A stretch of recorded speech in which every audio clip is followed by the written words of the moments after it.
2023년 하반기를 맞이해서 마인드 세팅을 한번 해볼까 하는데요. 2023년도도 시작된 지 엊그제 같은데 벌써 9월 중순을 다 지나가고 있네요. 몇 달 안 남았는데 2023년도는 많은 교육과 상당히 많이 휘둘리고 헤매고 쉽지 않았던 한 해였던 것 같아요.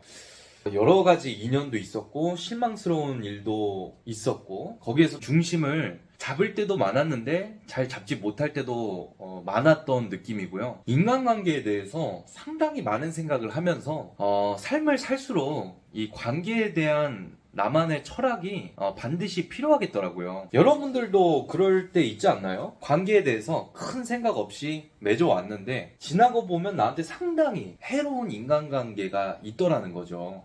내 삶에 대한 철학을 확실히 해놓지 않고 마냥 착하고만 싶고 좋게 좋게만 가고 싶고 하다 보면은 삶에 있어서 상당히 손해를 입게 되더라. 이 사람이란 게 상대방도 중요하지만 내 인생에서 가장 중요한 게 어쨌든 내 자신 아니겠습니까? 나를 위해서 내 인생이 더 화목해지고 건강해지고 좋은 영향을 받기 위해서 내 스스로를 한마디로 지키고 가장 나답게 살기 위해서는 반드시 마인드 세팅을 하는 시간이 필요하다. 사실 이게 주기적으로 하면 좋다고 생각을 해요. 왜냐면 사람이란 게 마인드가 계속해서 변하고 인생이란 게 파도잖아요. 내가 예측하지 못한 일을 겪으면서 생각도 계속 변하고 철학도 계속 변하거든요. 거기에 맞춰서 유동적으로 생각과 철학과 마인드 세팅을 계속해서 업데이트 시켜 나가면 좋을 것 같아요. 이 확언이라는 것은 제가 아침에 일어나서 항상 외치는 구호, 제 삶에 대한 철학을 저는 글로 적어서 많이 읽고 외치거든요. 그게 도움이 많이 되는데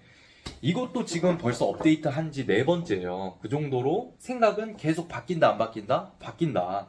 자, 서론은 여기까지 하고 본론으로 들어가도록 하겠습니다. 첫 번째는 정신건강에 해로운 인간관계는 정리하자. 살다 보니까 정신건강에 해로운 인간관계가 분명히 존재하더라고요. 아무리 오래된 관계더라도 정리할 관계는 정리를 해야겠더라고요. 제가 인간관계에 대해서 상당히 많은 영상을 보고 며칠 동안 생각을 많이 했거든요. 이런 구절이 저는 되게 마음속에 와닿았어요. 인간관계라는 것은 시작이 있으면 끝이 있다. 그 관계를 억지로 붙잡지 말고 자연스럽게 흘러가게 냅둬라. 친해질 때도 우리가 억지로 친해지는 게 아니라 그냥 자연스럽게 친해지잖아요. 그렇듯이 우리가 살아가는 데 있어서 가치관이나 성격, 여러 가지 경제 상황이라든지 환경이 계속해서 바뀌기 때문에 나랑 비슷한 사람을 만날 수밖에 없거든요. 제가 마인드 깊숙이 가장 자리 잡아 있는 게 뭐냐면 저는 이제 부자가 되고 싶고 성장하고 싶고 정직하고 싶고 진솔하고 싶고 솔직하고 싶고 그렇거든요.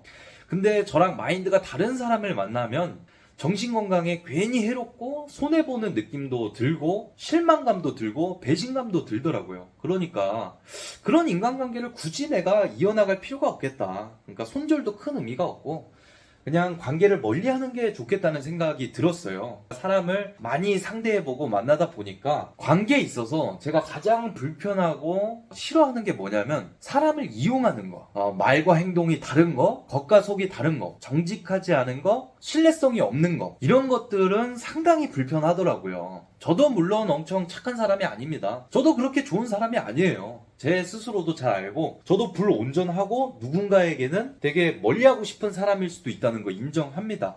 하지만 그럼에도 불구하고 저도 제 스타일이란 게 있다 보니까 정직하지 못한 거는 정말 제가 용납할 수 없겠더라고요. 그리고 특히나 이게 말과 행동이 다르면은 신뢰감이 정말 떨어지는 거를 많이 느꼈거든요. 과감하게 정리를 하기로 했습니다. 이 관계를 맺다 보면은 자기 말이 무조건 맞고 꼭 내 생각은 틀렸다고 하는 사람이 있더라고요. 근데 그게 아무리 가깝다고 하더라도 저는 상당히 제 정신건강에 해롭고 자존감이 떨어지는 걸 느꼈어요. 왜? 내 생각이 모두 거절당하고 내 시도가 모두 관철되니까 싫고 안 좋더라고요. 그런 관계를 계속 맺고 이어나가고 질질 끌고 오다 보면은 어떻게 되냐면 후회하게 되더라고요. 내가 굳이 왜 이런 인간관계에 정신을 소모하고 있을까? 그런 생각도 들고 이 관계라는 게 사실 이제 정이 들기 마련이거든요. 관계라는 거는 어떻게 보면은 썩은 동아줄과 같을 수도 있는 것 같아요. 이게 나한테 정말 좋지 않은 영향을 줌에도 불구하고 그 동아줄을 내가 끝까지 잡고 있으면 결국에는 그게 썩어가지고 이제 밧줄이 잘려나가는데 거기에 대한 손해는 누가 보느냐면 내가 보는 거거든요. 나는 상대방을 정말 소중하고 진정성 있게 생각하지만 상대방은 그게 아닐 수 있거든요. 그냥 나를 호구로 볼 수도 있고 그냥 이용할 수도 있고 되게 값어치를 낮게 볼 수도 있고 하찮게 생각할 수도 있고 그냥 자기보다 발전되지 않았으면 하는 마음으로 응원하지 않는 마음으로 그럴 수 있다고 생각을 합니다. 정신건강에 해로운 인간관계는 정리를 하자. 두 번째는 잘생겨지기 위해서 노력을 하자. 30대 초반에 접어들다 보니까 관리를 하지 않으면은 정말 금방 늙더라고요. 피부 관리 반드시 필요하고 옷도 내 나이에 맞게 그리고 내 스타일에 맞게 좀 꾸며야겠다라는 생각을 하고요. 운동은 반드시 해야겠다라는 생각을 합니다. 제가 영상에도 올렸지만 이번에 거의 한 7, 8kg 뺐잖아요. 그리고 지금 다시 한 1, 2kg 쪘는데 제가 시술 받은 게 있어서 그 의사분이 한 달 동안 격렬한 운동은 하지 말라고 조언을 해서 좀 자제를 하고 있는데 조금 힘듭니다. 답답해요. 미친 듯이 운동을 해야 되는데 이 세 가지 관리는 무조건 해야겠다는 생각이 들어요. 옷 같은 경우도 나이에 맞게 깔끔하게 입을 줄 알아야 된다고 생각을 합니다. 제가 20대 같이 입어보려고도 노력을 많이 했는데 저랑 잘 안 어울리더라고요. 그래서 남을 따라하기보다는 그냥 나에게 잘 맞는 나랑 잘 어울리는 옷을 입어야겠다고 생각을 했는데 저랑 가장 잘 어울리는 게 직업적으로도 그렇고 제가 좋아하는 스타일이 클래식한 느낌을 가장 좋아하더라고요. 가장 좋아하는 게 유니클로의 감탄 자켓인데 저는 활동을 많이 하기 때문에 활동을 하면서도 간지도 나고 깔끔한 정장 캐주얼한 정장 슈트가 저한테 가장 잘 어울리는 것 같아요. 그래서 거기에 맞게 좀 저를 꾸며야겠다고 생각을 했어요. 누구나 잘생겨지고 싶고 이뻐지고 싶은 게 이 사람의 본성 아닌가요? 이왕이면은 우리에게 주어진 육체, 얼굴을 가꾸면 좋잖아요. 그렇게 해야지 이성한테 어필도 되는 거고 사람도 사귀는 거고 이게 나를 잘 못 가꿔서 자존감도 자꾸 낮아지고 위축되고 이성에게도 조금 위축되면은 나만 손해 아닌가요? 노력을 해야겠다 그런 생각을 했고요. 세 번째, 생각을 말로 표현하는 연습을 해야겠다라는 마인드셋을 했습니다. 이게 제가 살다 보니까 마냥 좋게 해야지 그냥 착한 사람이 되고 좋은 사람이 돼야지 라고 생각을 하면서 내가 기분 나쁜 게 있어도 참고 내가 베푼 게 있어도 그냥 내색 안 하고 거절하고 싶은 게 있어도 거절하지 않고 그러다 보면은 결국에는 나만 손해더라고요. 그래서 제가 선진국 유럽이나 미국을 정말 우러러 보는 이유가 뭐냐면 거기에 사는 사람들의 특징이 자기 생각을 표현을 정말 잘한다는 거, 자기의 정체성이라든지 사소한 것들이라든지 그냥 자기가 생각하는 모든 것에 있어서 생각을 말로 할 줄 안다는 것은 사회에 있어서 너무나 강한 메리트인 것 같아요. 사실 우리 사회를 이끌어가는 사람들도 보면은 정치인, 변호사 강력하잖아요. 왜 그러냐면 그 똑똑하다는 게 뭐냐면 내 생각을 확실하게 기분 좋고 나쁨을 말로 표현할 수 있다는 거, 이거 정말 중요한 거거든요. 그래서 이거를 연습을 해야겠다고 생각이 들었어요. 왜냐면 이거를 안 하니까 제가 사실 대인기피증이 생길 정도로 사람이 무서워지더라고요. 왜? 내가 공격당할 것 같고 내가 이렇게 표현하면은 뭔가 혼날 것 같고 그런 생각이 들더라고요. 이상하게. 왜냐면은 저도 어떻게든 좋게 해결해 나가려고 하는 스타일인데 그게 결코 좋지 않다는 것을 그렇게 해보니까 느꼈던 것 같아요. 결코 이게 사람이 착할 필요가 없어요. 싸가지가 없어도 되거든요. 정말 모든 사람한테 착할 필요가 없어요. 좋은 사람도 있는 반면에 나한테 안 좋은 사람도 분명히 있거든요. 그런 사람한테는 명확하고 분명하게 내가 기분이 나쁘고 불편하다는 거를 얘기할 줄 알아야 하고 상대방과 싸울 줄도 알아야 돼요. 그래야지 나를 지킬 수 있거든요. 그렇지 않고 이게 끌려다니기 시작하면은 한도 끝도 없이 끌려다녀요. 계속 끌려다니고 계속 패배하고 계속 지게 된단 말이에요. 그러면은 대인기피증이 생기고 결국에는 우울해지는 거예요. 왜냐하면 나답지 못하기 때문에. 네 번째, 내 스타일을 찾고 발전시키자. 제가 중개업을 하면서 수없이 많은 돌다리를 두드리고 많은 질문들을 상당히 많은 사람들한테 했거든요. 근데 가장 제가 부질없다고 느낀 게 나와 맞지 않는 스타일을 나한테 적용하려고 하는 것만큼 부질없는 게 없다. 상대방의 성공 경험담, 상대방의 스타일은 그 사람 거지 내 게 아닌 거예요. 그래서 상대방이 성공하는 그 행동 요인이 있고 나는 내가 잘하는 부분, 그리고 내가 잘할 수 있는 부분, 내가 하고 싶은 부분 있잖아요. 그거를 계속해서 발전시켜 나가야지 상대방이 조언한 대로 살 필요는 없겠다라는 생각이 들어요. 힙합도 똑같지 않나요? 이게 누구를 따라하는 래퍼가 있는 반면 색깔이 없는 거죠. 자기만의 멋, 자기만의 허슬, 자기만의 색깔을 가지고 계속해서 나아가는 이제 래퍼들이 있어요. 제가 그래서 좋아하는 사람이 빈지노, 그리고 디보, 양동근 이런 사람이거든요. 이런 사람들은 보면은 자기 색깔이 강하고 멋있잖아요. 응? 그리고 자기 스타일을 알기 때문에 누구를 따라하려고 하기보다는 자기 그 스타일을 계속 발전시키고 업그레이드 시키고 그것을 보는데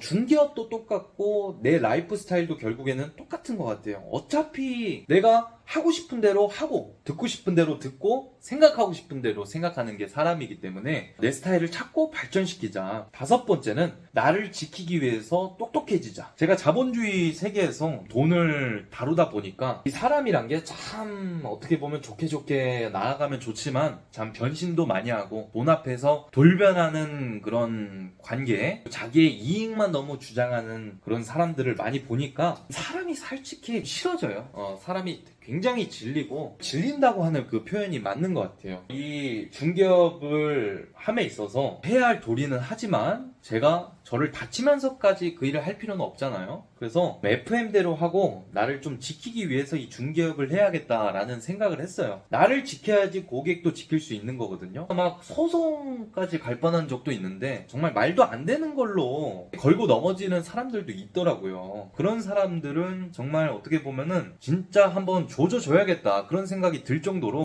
왜 그럴까 하는 생각이 들어요. 불쌍하기도 하고. 근데 이게 불쌍함으로 끝날 수만은 없더라고요. 싸울 때는 확실히 싸우고 나를 지키기 위해서 노력해야겠다. 그거를 위해서 똑똑해져야겠다는 생각을 했습니다. 여섯 번째는 KTX에 돌이 부딪혔다고 해서 멈추지 말자. 최근에도 관계에 있어서 많은 실망감과 좀 우울감, 많은 시간 동안 많이 손해를 봤거든요. 근데 생각해보니까 저는 어쨌든 인생 전체적으로 봤을 때는 그래도 잘하고 있다고 생각을 해요. 제가 목표한 거에 있어서 그래도 길게 뻗어나가고 있고 결과론적으로 봤을 때 정말 잘해가고 있다고 생각을 하거든요. 근데 제 욕심이 크기 때문에 그리고 목표가 크기 때문에 제가 좌절하는 순간이 되게 많아요. 그리고 기복도 심하고 하지만 돌이켜보면 잘한 것도 굉장히 많거든요. 나아가고 있는 목표, 추구하는 이상향, 추구하는 가치를 잃지 말고 헤매지 말고 그거를 위해서 미친듯이 한번 다시 달려가 보자. 일곱 번째는 타인의 말에 휘둘리지 말고 내 스스로를 믿자. 제 나이 정도 되니까 결혼의 인간관계, 경제, 인생에서 중요한 결정에 대한 부분을 다른 사람한테 물어보는 게 큰 의미가 없더라고요. 물론 그 조언을 듣고 참고는 하면 좋은데 이게 사공이 많으면 배가 산으로 간다는 게 정말 맞는 것 같아요. 조언이라 치고 이렇게 해라 저렇게 해라 뭐 반드시 이렇게만 해야 된다 어쩌고 저쩌고 하는 사람들 뭐 자기는 이렇게 해서 성공했다 어쩌고 했다 하면서 커피 한 잔 안 사는 사람이 있어요. 진짜 그런 사람들 보면은 인생이 불쌍하고 정말 짜증나요. 그런 말 한마디 할 시간에 커피라도 한 잔 샀으면 좋겠어요. 이 나이가 들수록 이 주둥이는 조금 닫고 주머니는 열어라 하는 그 말이 있지 않습니까? 타인의 말에 휘둘리지 말고 좀 내 스스로를 믿고 이제는 내가 생각한 대로 뻗어나가자. 여덟 번째, 나에 대한 사생활을 주변에 이야기하지 말자. 중개업을 하다 보니까 사실 이게 굉장히 외로운 직업입니다. 부자가 되는 길에 있고 철저한 경쟁이기 때문에 어떻게 보면은 상당히 외로워요. 저도 그 외로움이 무서울 때도 있고 두려울 때도 있고 고립되는 순간도 있습니다. 그러다 보니까 저한테 잘해주는 사람한테는 제 사생활적인 부분, 경제적인 부분에 노력에 대해서 되게 많이 터놓고 이야기를 많이 했었는데 그게 별로 좋지가 않더라고요. 왜냐면 그게 내 약점이 될 때도 있고 뭐 굳이 그렇게 얘기를 해서 나한테 득이 되는 게 뭐가 있을까. 그냥 순간적으로 후련함이 들긴 하지만은 만약에 이제 그 사람과 이제 척을 두게 된다면 나와 이제 관계가 틀어진다면 내 가장 큰 약점으로 잡힐 수 있기 때문에 자제해야겠다라고 세팅을 했고요. 9번째 같은 경우는 좀 규칙적인 나만의 생활 습관을 만들고 유지해야겠다는 생각을 했어요. 좋은 습관은 만들기가 상당히 시간도 오래 걸리고 노력도 많이 들어가는데 안 좋은 습관은 상당히 쉽게 생기더라고요. 아침 시간을 활용하기는 상당히 노력이 많이 들어가고 아침형 인간으로 내가 그 생활 루틴을 바꾸는 거는 되게 어렵더라고요, 저는. 근데 그거를 깨트리기는 상당히 쉽더라고요. 친구들이랑 술 한 잔 새벽까지 마시고 뭐 즐거운데 그렇게 하면 삶의 루틴이 다 깨지고 사무실 같은 경우도 뭐 각종 경조사로 인해서 잠깐 그 흐름을 놓치고 잠깐 이렇게 마인드를 그냥 내려놓으면은 시간도 갑자기 무너지고 그런 거를 제가 많이 경험을 했거든요. 좀 규칙적인 나만의 생활 습관을 만드는 데는 공이 많이 걸리니까 그거를 유지하기 위해서 좀 나를 지키기 위해서 좀 철저하게 생활을 해야겠다. 거기에 있어서 뭐 관계도 많이 끊기겠죠. 어쩔 수 없습니다. 10번째, 자존감을 조금씩 성장시켜야겠다. 이 자존감이라는 게 잘 보존시켜야 되는 것 같아요. 운동도 내가 꾸준히 하고 나를 위해서 꾸준히 뭔가 공부도 하고 너무 상대방한테 맞춰주고 저는 이제 관계 중에서 자기 자랑만 하고 막 경쟁 상대로 보고 이런 관계는 좀 피곤하더라고요. 역으로 보면은 괜히 내가 한 것도 없는데 위축이 되고 그런 좀 효과를 얻더라고요. 이게 금목자학이라고 저는 그런 관계에 대해서 좀 되게 많이 영향을 받는 사람인 것 같아요. 그런 거를 받지 않기 위해서 노력을 해야겠다. 그래서 이렇게 총 10가지 마인드 세팅을 하고 하반기 그리고 2024년 상반기를 나아가 볼까 합니다. 어쨌든 세팅한 대로 조금씩 나아갔으면 좋겠고요. 시간이 많이 지나서 영상은 여기서 끊도록 하겠습니다. 감사합니다.